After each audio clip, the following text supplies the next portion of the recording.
민주당 이재명 대표의 변호사비 대납 의혹 관련 핵심 인물 김성태 전 쌍방울그룹 회장이 검찰의 고강도 조사를 받고 있습니다. 민주당은 짜맞추기 수사라며 이 대표와 연관성을 부인하고 있고 국민의힘은 불법 리스크가 시작됐다며 총공세에 나섰는데요. 한편 나경원 전 의원이 저출산이 부위원장 해임은 윤 대통령 본의가 아닐 거라고 주장했는데 대통령실이 공개적으로 반박하고 나섰습니다. 여러 가지 정치권 이슈들 짚어보겠습니다. 김행 국민의힘 비대위원, 김현정 더불어민주당 대변인 나오셨습니다. 어서 오시죠. 안녕하세요. 안녕하세요. 네, 우선 이재명 대표 변호사비 대납 의혹 그리고 회사 돈 횡령 배임 혐의 등 여러 가지 의혹을 받고 있는 쌍방울그룹의 전 김성태 회장.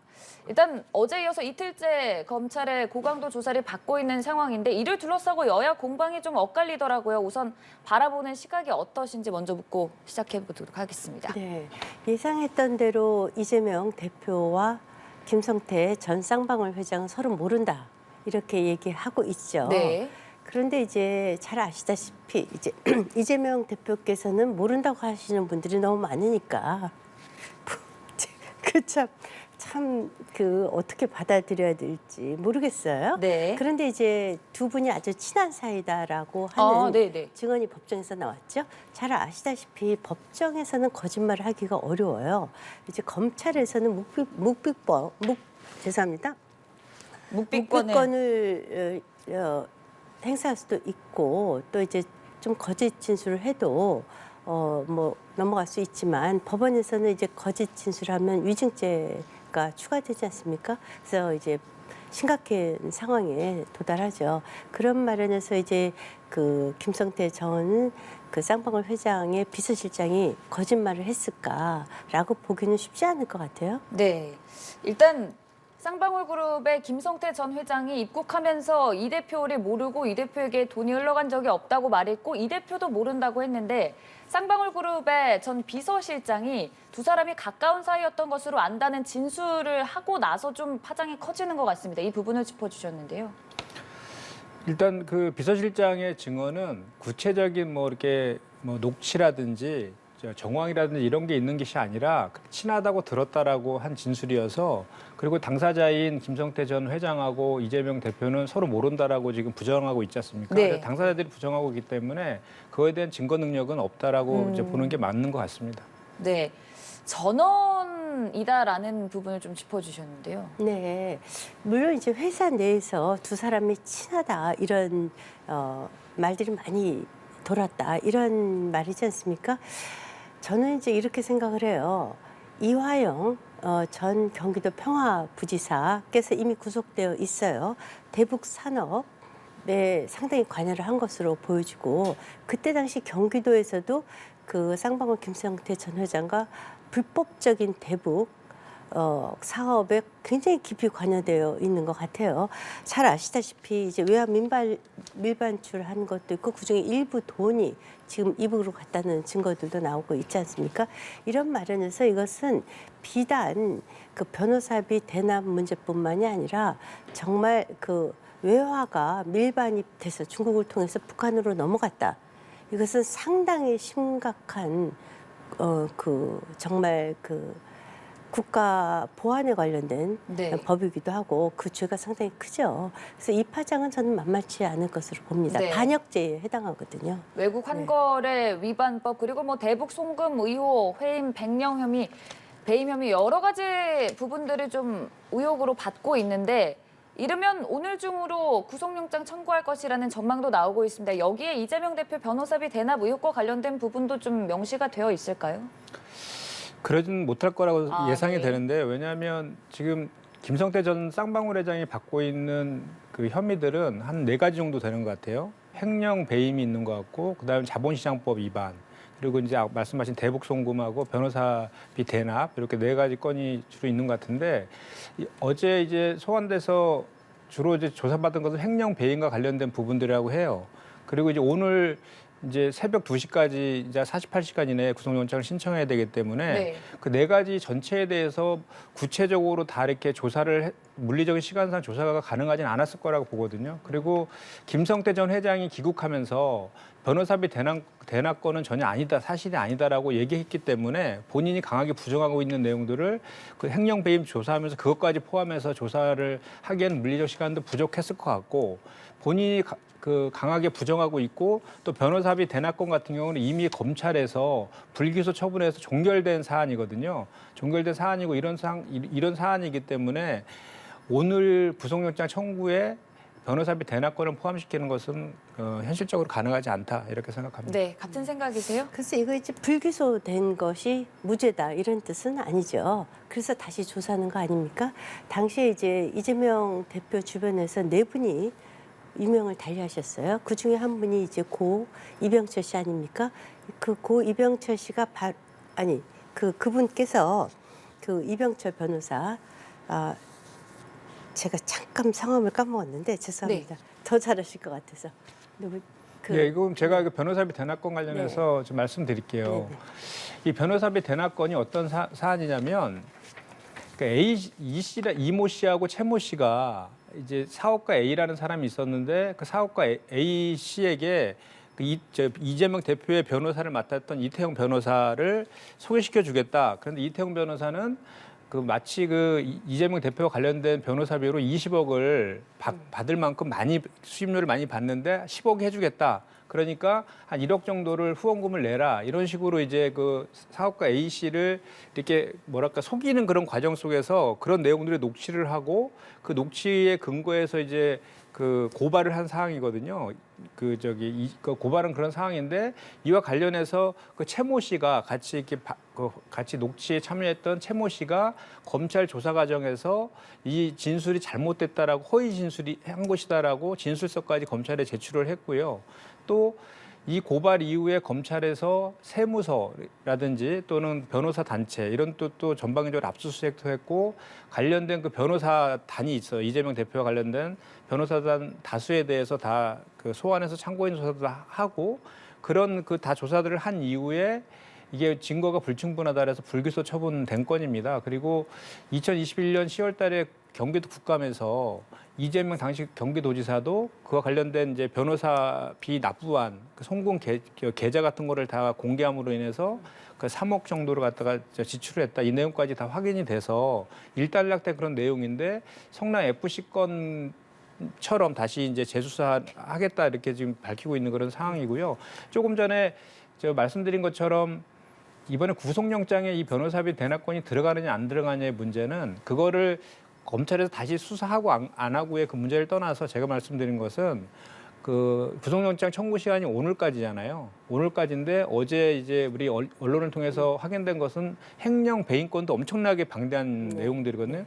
그걸 중심으로 조사를 했다고 하니 이번에는 구속영장에는 변호사비 대납권까지 포함해서 구속영장 신청하기에는 좀 현실적으로 가능하지 않겠느냐, 가능하지 않겠다 이런 말씀을 제가 아까 드린 것입니다. 네, 요 사안은 이제 아까도 제가 잠깐 성함을 까먹어서 죄송합니다. 잊어버려서 그때 이제 고 이병철 씨가 이태영 당시 이재명 측의 변호를 받은 변호사이죠. 이태영 변호사랑 그 얘기를 하는 녹취록이 나옵니다. 5분짜리, 21분짜리, 48분짜리 녹취록이 나오는데 거기에 보면 이제 3억 원 플러스 20억 원에 달하는 전환사채를 주기로 했다라는 구체적인 녹취들이 나와요.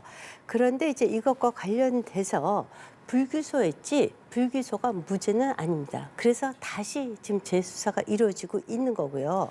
그 고 이병철 씨가 김문기 씨, 유한기 씨에 이어서 김문기 씨가 극단적인 선택을 하니까 굉장히 생명의 위협을 느낍니다.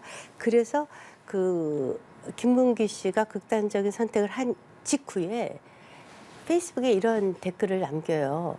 내가 이 생은 망했지만 아들, 딸 결혼하는 것만은 꼭 보고 싶다. 그래서 절대로 자살하지 않겠다라는 그런 페이스북에 글을 남깁니다. 그리고 지인들한테 내가 살아있다라는 것을 계속 통신을 해요. 만약에 내가 죽으면 녹취록 전체를 공개해달라라고 부탁을 합니다. 그래서 그 녹취록이 어디로 가냐. 만약의 사태를 대비해서 소위 말하는 깨시민당, 깨어있는 시민연대당이라고요. 대표적인 친문단체죠. 그 깨시민당으로 녹취록 전체가 넘어갑니다. 그래서 당시에 깨시민당이 이것을 대검찰청에 고발합니다. 즉 우리 정부에서 우리 측에서 한 것이 아니라 당시에 친문 단체에서 이것을 합니다. 직후에 이낙연 후보 측에서 어떤 성명을 발표를 하냐면 만약에 변호사비 대납 의혹이 지금 불거졌는데 이것이 사실이라면 너무나 큰 죄다. 왜냐하면 바로 이것으로 이명박 전 대통령이 구속됐다라고 총공세를 핍니다. 이후에 그 문재인 정권 하에서 이것이 그냥 흐지부지 되면서 불기소된 것이거든요. 그것을 지금 다시 재조사하겠다는 거고요. 어저께 이제 김성태 전 회장이 귀국한 후에 구속영장을 청구하기까지는 이미 4가지의 너무나 큰 방대한 범죄들이 있기 때문에 이것까지 포함시키기에는 일단 시간이 굉장히 부족했을 것으로 보입니다. 그래서 여하튼 구속해서 수사하겠다는 신병 확보 차원에서 변호사비 대납 의혹이 들어가지 않았을 수는 있어요. 네. 그렇지만 그것 때문에 무죄다. 이것은 아니죠. 네. 네. 그 말씀에서 저도 약간 좀 덧붙일게요. 네, 네.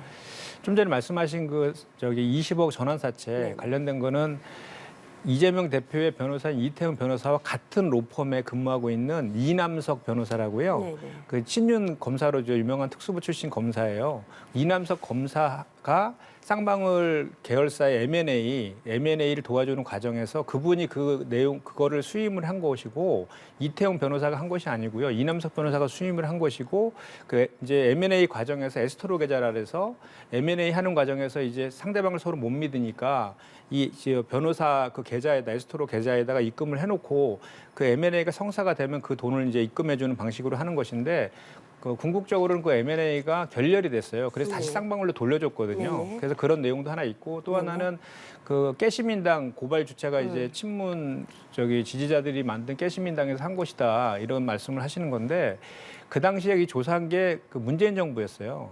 그죠? 그렇기 때문에 깨시민당에서 만약에 그 연관성을 정권과 연관성을 말씀하신다면 친문 지지자들이 고발을 했는데 친문 검찰에서 불기소 처분했다는 말씀을 하시는 거니까 네. 그 논리적으로 그건 좀 맞지는 않다라는 말씀을 드리는 거고 정권이 바뀌었기 때문에 다시 조사를 하는 건데 지금 어떤 그 연관성이 새로운 것이 드러난 것은 없어요. 그리고 김성태 전 쌍방울 회장도 이거에 대해서는 명확하게 부인하고 있는 상황이라서 뭐 향후에 어떤 또 물증이나 뭐 어떤 그 수사 결과들이 나올지 모르겠지만 지금 현재까지 상황으로 봐서는 전혀 이게 그 혐의가 있거나 그런 물증은 전혀 없다 이 말씀을 드립니다. 그래서 이제 아까 말씀드렸듯이 불기소나 불송치했다는 것이 바로 무죄는 아니고요.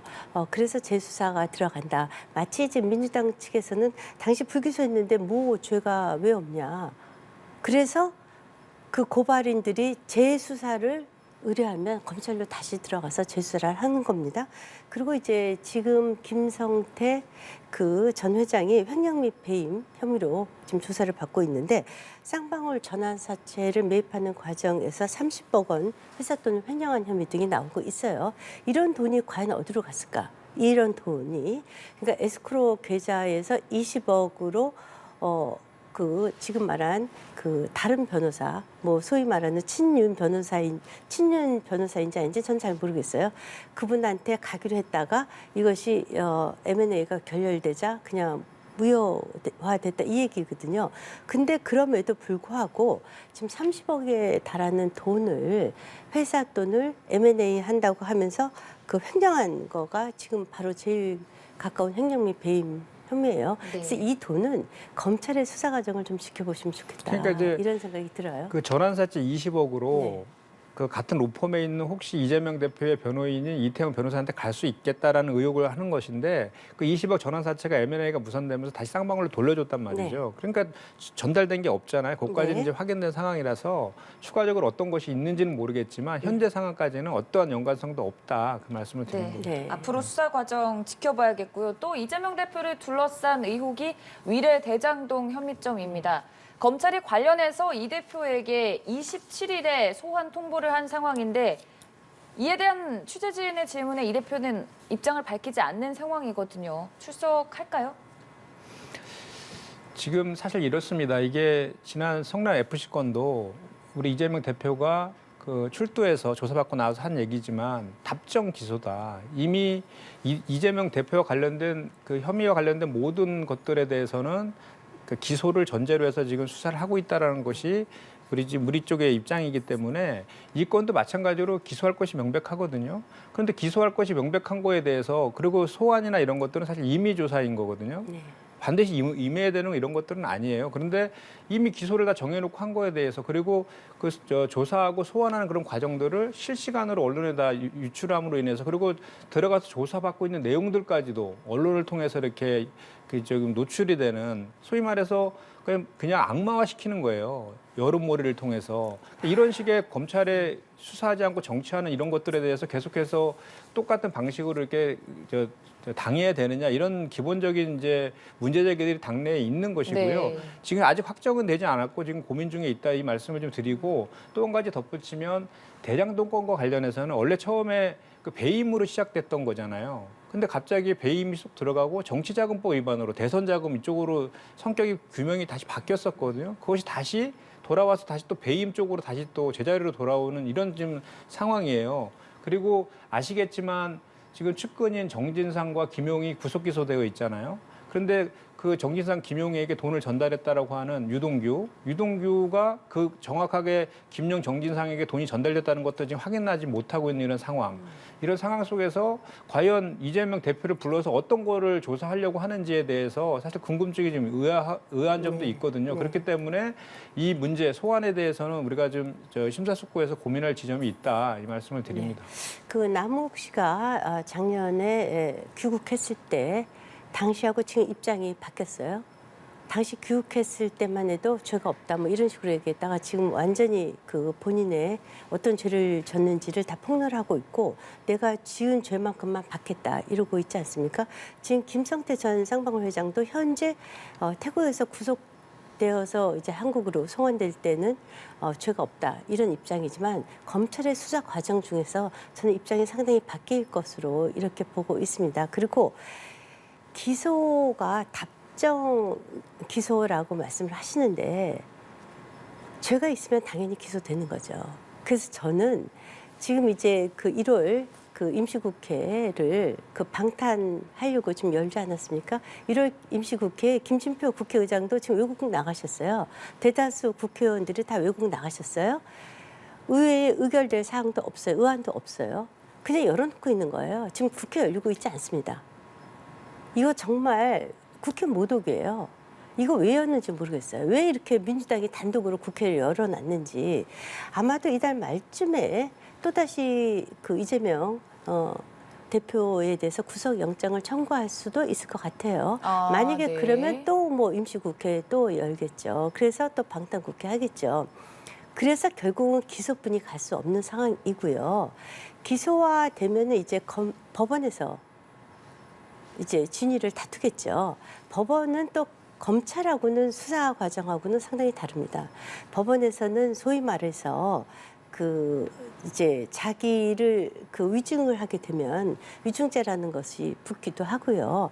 또 그 이제 법원에서는 그 소환된 사람이 만약에 그 재판을 받는 과정이 굉장히 불성실하거나 입을 다물고 있거나 이렇게 되면은 법원에서 발부한 영장으로 법정 구속도 가능합니다. 그래서 신변 확보가 얼마든지 가능하죠. 그래서 이것은 거의 저는 정해진 수순이다 이렇게 보고요. 그때도 그럼 법원에서 혹시 이재명 그 대표께서 이제 법원을 들락날락 거리는 상황이 발생을 하신다면 그러면 이제 이렇게 민주당은 얘기할 거예요. 대한민국은 검찰 공화국이자 법원의 그 법원 공화국이다. 이렇게 말씀하실 것이 뻔한 것으로 봐서 대한민국 전체를 그렇게 몰고 가고 있는데 자 보세요. 제가 참 답답한 게 박근혜 전 대통령 구속됐을 당시에 실시간에 모든 것이 언론에 공개됐습니다. 정말 숟가락 하나까지 다 공개가 됐어요. 검찰에 출입하는 기자가 200명이 넘습니다. 이력지만 해도. 그들이 눈을 켜놓고 그것을 조사를 합니다. 마찬가지로 지금 이것을 무슨 허위사실 공표다. 그러면 왜 그때 그 박근혜 대통령의 모든 것이 그렇게 탈탈 털려서 언론에 모두 발표가 됐을 적에 그때는 왜 아무 말씀도 안 하셨어요? 이것은 그 대한민국의 언론 시스템을 아는 사람들이면 누구나 다 아는 얘기예요. 왜 유독 이재명 그 대표 건만 관련해서는 어떠한 것도 언론에 나오면 안 되는 거죠. 모든 범죄 의혹자들과 관련된 수사 상황은요, 언론에 속속 보도되었습니다. 네. 네. 그러니까 지금 국회가 열리고 있으면은 국회의원에게 불체포 특권이 있기 때문에 임시국회를 연 것도 이재명 대표 방탄용 아니냐, 또 이 피의 사실 공표에 대한 민주당의 반발에도 그 전에도 그랬지 않냐 조금 지적을 해주셨는데요.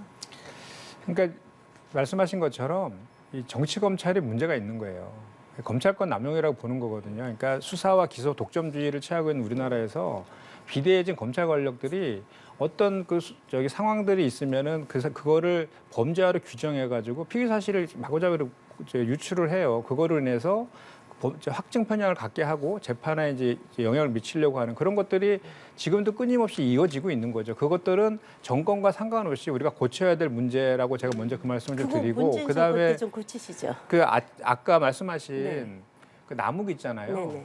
남욱이 다 진술을 하고 있다 이렇게 말씀하시지만 남욱은 다 전원이잖아요. 네. 김만배한테 들은 얘기를 하고 있는 거고 김만배 씨는 좀 일관되게 이제 부인하고 있는 그런 상황이라서 증거 능력은 없는 것이다라는 말씀을 좀 드리고, 이 말씀을 드린 거예요. 제가 있으면 저 수사 받으면 된다라는 말씀을 계속 되풀이하게 하시는데, 지금 현재 검찰에서 없는 죄를 만들어내고 있다, 또는 있는 죄는 수사하지 않고 있다라는 선택적 법칙, 이 불공정성에 대한 지적들이 있거든요. 저희는 그런 관점에서 지금 바라보고 있는 거라서 답정 기소라고 얘기한 것은 뭐냐면, 이미 검찰의 목표는 이재명 대표를 기소하는 거로 정해져 있기 때문에 말씀하신 것처럼 재판을 통해서 그렇게 이미 결론을 내놓고 수사를 하고 있는 검찰 단계에서는 어떤 얘기를 하더라도 어차피 받아들여지지 않을 거다라는 그 전제가 있는 것이죠. 그렇기 때문에 결국은 기소할 것이니까 그 법원에서 말씀하신 것처럼 증거재판주의 아닙니까? 증거를 통해서 재판에서 밝히는 것이 오히려 진실규명하는 데 훨씬 낫겠다, 이 말씀을 드린 것입니다. 알겠습니다. 그래서 이제 말씀드리면 검찰 조사에서는 묵비권을 행사할 수 있어요. 법원에서는 그게, 법정에서는 어렵죠. 그렇죠? 법정에서는 묵비권 행사가 어려워요. 그래서 제가 이제 이거 참 뼈아픈 기억의 반추인데, 박근혜 전 대통령 구속 수사 됐을 때도 당시에 그 증인으로 소환됐었던 많은 이들이 검찰과 달리 법원에서는 굉장히 증언을 달리했습니다. 왜냐하면 위증을 하거나 말을 안 해서 그 입을 다물고 있으면 그것에 따른 또 상응하는 그 가중이 붙기 때문에, 그래서 저는 법원에서 상당히 진실이 가려질 것이라고 보고요. 그리고 이제 제가 자꾸 정치 검찰 이 얘기를 하시면 저는 민주당이 진짜 부끄럽지 않을까, 이런 생각이 들어요. 대표적인 정치 검찰, 이게 시간이 있을까 잘 모르겠어요. 그 추미애 전 장관, 조국 그 당시 법무부 장관 후보자에 대해서 윤석열 그때 당시 검찰총장이 압수수색을 했지 않습니까? 그러자가 그 윤석열을 쫓아내기 위해서 얼마나 지독하게 굴었습니까? 박범계 장관에 이르기까지. 김호수 전 검찰총장, 대한민국의 대표적인 정치 검찰총장 아닙니까? 그리고 이성윤 중앙지검장, 이분이 요즘 뭐 최근에 뭐 이런저런 얘기를 자꾸 하신다고 해요.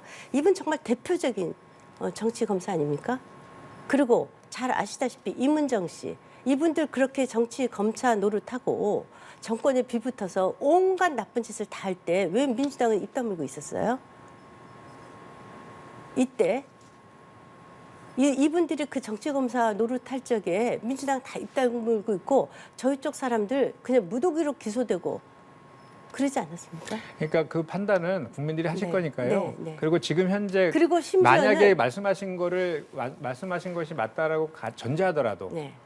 그 전에 있는 검찰들이 정치 검찰이었다 하더라도 지금의 정치 검찰들이 하는 행태가 정당화되는 건 아니니까요. 네. 그거는 그냥 제가 아까 말씀드린 것처럼 그렇기 때문에 이 검찰권이 남용되고 있는 정치 검찰들의 그런 행태들에 대해서는 반드시 이 법제도적인 개선을 통해서 개선을 해야 된다. 이게 필요하다는 것만 네. 확인하고 다음 주에 넘어가시죠. 검찰뿐만이 아니라요. 자, 김만배 대장동의 가장 중요한 핵심 증인이죠. 또 범죄 의혹을 받고 있기도 하고요. 김만배 씨의 경우에는 권순일 전 대법관을 변호인단으로 구성을 해서 이재명 대표에 대한 공직선거법 위반하고 또 하나 그 대장동의 그 공원 사업과 관련해서 두 가지 건을 무혐의 처리로 5대7로 받아냄으로 인해서 재판을 거래했다라는 의혹까지 받고 있어요. 잘 아시다시피 법원까지 손을 대서 재판 거래를 할 정도로 이재명 대표의 부도덕성은 아무리 말해도 끝이 없는데요. 만약에 그때 이 재판 돈 주고 거래하지 않았으면요. 그랬으면 권순일 전 대법관 같은 경우는 지금 50억 클럽에 들어가 있지 않습니까? 그러지 않았으면요. 이재명 대표는 출마조차도 못했습니다. 피선거권이 박탈돼서. 말씀하신 게 네. 말씀하신 얘기들을 갖고 저는 저도 반박할 건 많이 있지만 네. 굳이 그걸 반박할 필요는 없어 보이고 지금 말씀하신 문제들을 앞으로 개선해야 되는 것이 필요하기 때문에 저도 좀 말씀드리면 대장동권 관련해서 있지 않습니까? 말씀하신 것처럼 김만배가 로비스트였던 것 같아요. 그런데 그 법조뿐만 아니라 검찰, 언론, 정치권 엄청나게 다 엮여 있는 네, 거의 그런 그 비리 게이트예요. 그러면 그 모든 것들을 수사해야 되는 게 맞잖아요. 네, 맞습니다. 그죠? 근데 왜 그런 말씀하신 그거 포함해서 그 내용도까지 포함해서 지금 뭐 검찰들도 많이 연루돼 있고 국민의힘 전직 의원들도 다 연결돼 있고 많이 연결돼 있잖아요. 언론인들 연결돼 있고 그런 수사들을 지금 하지 않고 있잖아요. 50억 클럽 포함해서. 그래서 그 모든 것들을 전 수사를 해야 된다라고 보는데 오로지 이재명 대표와 관련된 것들만 지금 집중해서 수사하고 있다는 거. 요게 지금 문제점으로 지적되고 있는 것이고 그래서 저는 다 좋다 이거예요.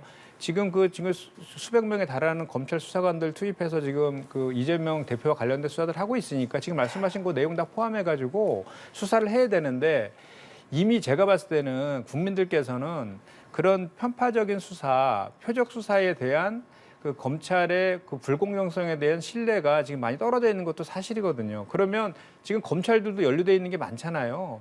뭐 법조도 많이 있고 언론도 많이 있고 그러니까 이것들을 정말 균형 잡힌 시각에서 제대로 수사하려고 그러면 좀 지난 얘기이긴 하지만 다시 이 특검을 통해서 전반적인 걸 다시 다 들여다보는 게 어떨까 그런 생각은 저는 개인적으로 해봅니다. 네, 그래서 알겠습니다. 말씀하신 대로 우리 당의 곽상도 전 의원 50억 클럽에 들어가 있는 그분은 이미 구속됐어요. 그래서 우리 당에서 관련되어 있어서 이 사건에 지금 연루되어 있는 분은 전부 다 없습니다. 포함해서. 그래서 그러니까, 이제 곽상도 예. 전 의원만 아니 50억 곽상도 클럽에 전 의원뿐만 아니라 뭐 그래서 박영수 전부 다 전 특검부터 조사해야죠. 해서 그럼요. 윤석열 대통령도 많이 네. 연루돼 있죠. 그리고- 그래서 그런 거 다 포함해서 그리고 다 전체적인 걸 수사를 하자라는 말씀이죠. 그럼요. 그리고 이제 언론 쪽도 한겨레 신문 기자를 포함해서 지금 전방위 수사를 하고 있지 않습니까? 그래서 제가 진짜 말씀드리는 건 우리가 정말 전 세계 6번째로 강한 대한민국이라고 하는데 이런 대한민국에서 아직도 이런 범죄 카르텔 저는 그래서 어떨 때는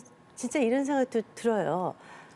저는 개인적으로 검찰총장이 대통령이 되는 것에 대해서 뭐 여러 가지 우려도 있었죠. 그럼에도 불구하고 이분이 정말 이런 범죄 카르텔을 전부 다 뽑아낼 수만 있다면 그래서 전 세계에서 6번째로 강한 국가에 걸맞게 국가가 깨끗해진다면 그것만 해도 이분은 대통령으로서 성공한 분이다. 네, 저는 이렇게 알겠습니다. 봐요. 맞습니다. 네, 예, 네. 맞습니다. 정말- 그래서 그 가장 네. 그렇게 그 공정한 검찰권을 통해서 그렇게 법치를 확립하는 대통령으로 남으시려면 김건희 여사부터 소환해서 김건희 조사해야죠. 여사, 그런 제가 모습을 딱 잠깐만 보여줘야죠. 말씀드릴게요. 아니요. 그 얘기 더 이상 하실 잠깐만요. 필요는 없고 한마디만 할게요. 이제 시간이 2021년 없으니까 12월 3일. 시간이 없으니까 관련된 수사와 혐의와 관련된 모든 것들을 다 같이 하는 모습을 보여줬을 네. 때 그 공정한 법치 그것이 국민들의 신뢰를 얻을 수 있다 이 말씀 하고 저희는 제가 이 건은 부족해서 정리하시죠. 민주당 분들보다 뭐 말발이 부족해서 참 말씀드리기 이렇게 이제 맨날 밀리는데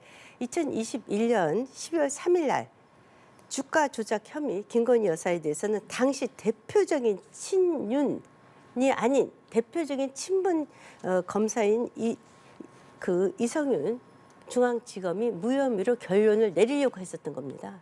이미 그것이 2021년 12월 3일입니다. 네, 알겠습니다. 2년 동안 탈탈 털렸고요. 또 특검 말씀하시는데 특검은 검찰의 수사가 미진하다고 판단될 때 그때 특검을 하는 겁니다. 또한 지금 최근에 여론조사가 많이 바뀌었어요. 그래서 이재명 대표에 대해서 혐의가 굉장히 깊다. 깊게 보인다라는 것이 이미 과반을 넘었고요. 철저히 수사라는 것도 이미 과반이 넘었습니다. 네. 수사가 불공정할 때도 할 수 있고요. 네. 과거에 그 드루킹 김경수 전 지사 특검할 때도 우리 정부 여당일 때 다 받아줬습니다. 그러니까 국민적으로 이렇게 관심이 많고 의혹이 있는 것들에 대해서는 특검을 통해서 하는 것도 특검도 수사잖아요. 그러니까 그것도 오히려 윤석열 정부가 공정하게 수사하고 있다는 걸 확인시켜주는 방법이기 때문에 제가 그때 말씀드렸습니다. 다시 좀 말씀이 길어지는데요.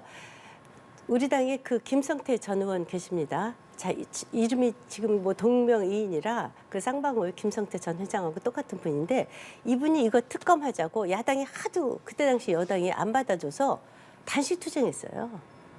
단식 투쟁해서 받아낸 겁니다. 그럼 단식 투쟁하면 받아주실 그리고 거예요? 또 하나, 그럼 단식 투쟁하세요. 아, 그 단식 또 하나, 투쟁하면 특검 당시 받으실 거예요? 어땠냐면은 이것은 드루킹 사건이요. 보수 쪽에서 조작한 사건이라고 확신하고 아니 있었어요. 중요한 것은 추미애 제가 민주당 말씀드리는 대표께서. 그러니까 지금 주제랑 틀린 거라서 그러니까 제가 말씀드리는 거는 네. 그렇게 국민적 관심이 크고 높은 거에 대해서 특검도 방법이다라는 말씀 드린 거니까 네. 그 정도 네. 말씀하시죠. 검찰 수사가 국민의힘 미진하면 하시죠. 얘기도 이제 조금 해보겠습니다. 네. 나경원 전 의원의 출마 여부 관심이 집중 조명되는 가운데 사실 그 이전에 부위원장직에 대해서 사직서를 제출했고 대통령실이 해임하겠다 했는데 나 전 의원이 윤 대통령의 의중은 아닐 것이다 했는데 여기에 대해서도 직접 대통령의 의중이었다라고 했습니다. 그러니까 한마디로 대통령이 나경원 전 의원의 부위원장직에서 해임하라라고 한 건데 이 이유가 있을까요? 이제 이분이 정무직 공무원이죠. 네. 그것이 이제 상근이나 비상근이냐는 사실 중요치 않습니다. 예컨대 평통 수석 부의장, 대통령 직속 기구죠. 대통령께서 의장이시고 수석 부의장이 계시지만 이것은 명예직이고 물론 사무실과 활동비와 뭐 법인카드는 받습니다. 그렇지만 비상근이죠. 굉장히 중요한 자리죠. 네. 비슷한 자리가 김한길 국민통합위원장 또 이제 그 김문수 노사정위원장 이런 분들이 다 대통령 직속기구에 계시죠. 굉장히 중요한 정무직입니다. 정무직을 받은 분은 정치권으로부터 멀어야지 된다는 것이 그냥 당연한 상식입니다. 네. 그런 부분에 있어서 대통령께서 인사조치를 했는데 제 개인적인 생각은 그래요. 그 나경원 전 의원께서 늘 엘리트 코스만 오신 분 아닙니까? 아마도 평생 사시면서 해임 통고를 받은 건 처음일 것 같아요. 특히 대통령실로부터. 그래서 그 충격이 너무 커서 지금 이 상황을 잘 정리를 못 하시는 것 같아요. 네. 그런데 사실 이 같은 고위 공직자가 대통령실로부터 해임 통고를 받는 것은 거의 유례를 찾기 어렵습니다. 아. 그만큼 대통령실이 위중하게 보고 있다라는 증거인데 그것에 대해서 본인이 지금까지도 판단을 좀 잘 못하고 계시다. 이런 좀 안타까움이 있습니다. 사표를 수리한 게 아니라 해임 결정을 내린 건 그만큼 정무직 공무원이 당대표 선거에 뛰어드는 것에 대한 회의적인 시각을 드러낸 거라고 해석을 하면 되는 예컨대 건가요? 지금 뭐 김한길 그 의장님이라든가 뭐 그 김관영 그 평통 수석 부의장께서 당내 경선에 뛰어드신다 그 직을 유지하면서 그거 있을 수 없거든요. 네. 근데 이런 발표 이후에 원래 오늘 나경원 전 의원이 대전시당 신년 인사회에 참석하기로 했는데 여기에 뭐 당권주자들도 몇몇 보일 예정이라고 전해졌고요. 근데 이 일정을 취소를 했거든요. 어떤 마음일까요? 정말 힘들 것 같아요. 아, 말씀하신 것처럼 나경원 전 의원은 지금까지 단 한 번도 탈당한 적도 없고 항상 공주처럼 꽃길만 걸은 그런 그 국힘당 내에서는 그런 정치인이거든요. 보수의 상징성도 꽤 있고 그런데 이번에 전당대회 룰과 관련해서는 저는 이 사안이 그러니까 이제 많은 분들이 이제는 예측을 출마를 할 것인데 완주하기는 힘들지 않겠느냐 이렇게 예측을 좀 하더라고요. 네. 왜냐하면 이제 좀 전에 지금 얘기되고 대통령실이라든지 또는 초선 의원들의 성명서도 나오고 이런 강력한 많은 이제 압박들을 견뎌내야 되는데 과연 그동안 이렇게 온실 속에서 정치만 하셨던 분이 그런 압박들을 견뎌낼 수 있을 것인가라는 그 관점에서 그런 얘기가 나오고 있는 것 같은데 저는 지금 벌어지고 있는 이 사안들에 대해서 지금 본질을 좀 말씀드리고 싶은 게요. 이거는 정당 민주주의를 대단히 훼손시키고 있고 공당을 좀 사당화시킨다는 측면에서 대단히 문제가 있어요. 우리 그 헌법과 그 공선법에 보면 공무원의 정치적 중립 의무가 있거든요. 근데 지금 이 전당대회 진행과 관련해서 첫 번째로 시작된 것이 뭐였냐면 유승민 전 의원이 이제 7대3 율에서 좀 높게 여론조사에서 높게 나오니까 유승민 전 의원을 이제 배제시키기 위해 전당대 룰을 100%로 이제 바꿔가는 그런 과정들이 있었어요. 물론 이제 아니라고 하시는 분들도 계시지만 일반적으로 그렇게 생각하시는 것 같아요. 근데 그 과정에서 윤석열 대통령이 사석에서 전당대 룰을 100% 바꿨으면 좋겠다. 이런 게 이제 언론 보도를 통해서 나왔고 그 이후에 일사천리로 100%로 바뀌었단 말이죠. 그런데 거기에다가 한 단계 더 이제 보호단체를 둬서 결선투표제까지 만들어낸 거예요. 근데 그런 과정에서 유승민은 그래서 지금 어느 정도 정리가 됐는데 나경원 이제 전 의원이 당원 100%로 바뀌면서 압도적으로 30% 이상의 이제 지지를 받고 있으니까 나경원 의원도 정리하는 과정에서 이제 서로 나경원 의원의 자기 정치하는 모습을 보인 거에 대해서 해임으로 강하게 맞받아치고 또 그 과정에서 윤핵관 핵심이라고 하는 장제원 의원께서 또 반윤의 우두머리냐라고 하면서 또 세게 치고 또 맞받아치는 이런 것들이 계속 왔다 갔다 하는 그런 과정 선상석에 있는 것인데 저는 그 본질은 그거 같아요. 이게 이렇게 공당의 그 정당 민주주의가 이렇게 그 윤석열 대통령과 대통령실의 그 의중대로 이렇게 일사천리로 바뀌어가는 이런 문제는 좀 있는 문제가 있다라고 저는 생각을 들고 과거에 잘 아시겠지만 박근혜 대통령께서도 그 공천에 개입했다 해서 그 직무유기로 해서 유죄 판결 받으신 적도 있잖아요. 그래서 이런 것들과도 상당히 또 어떻게 보면 대자뷰가 될 수도 있는 거고 하필이면 공교롭게 그 사건을 수사했던 분이 또 지금 윤석열 대통령이시기도 하잖아요. 네. 그래서 이런 의혹들이 이제 국민들 시사에서 좀 있다라는 거. 이런 것들을 지금 어쨌든 뭐 저희 당은 아니지만 이런 그 의혹들이나 이런 그 일련의 과정들 그러니까 당대표 선거에는 누구든지 의사만 있으면 나올 수 있어야 되는데 그것이 지금 차단되고 있다라는 것이 지금 국민들의 시선이거든요. 이런 문제들, 이런 의혹들에 대해서는 좀 투명하게 앞으로 잘 좀 정리해 나갈 필요는 있겠다. 이 말씀. 네, 말씀처럼 이거 저기 한 말씀 드릴게요. 박근혜 전 대통령께서 공천 개입했다 해서 유죄 판결 받으신 건 맞습니다. 지금 공천 개입 한 사람 아무도 없습니다. 왜냐하면 우리 공천 시작도 안 했어요. 그리고 또 하나 이거는 공식선거 아닙니다. 당내 경선입니다. 알겠습니다. 지금까지 네. 김현정 대변인 김행 비대위원과 함께했습니다. 고맙습니다. 고맙습니다.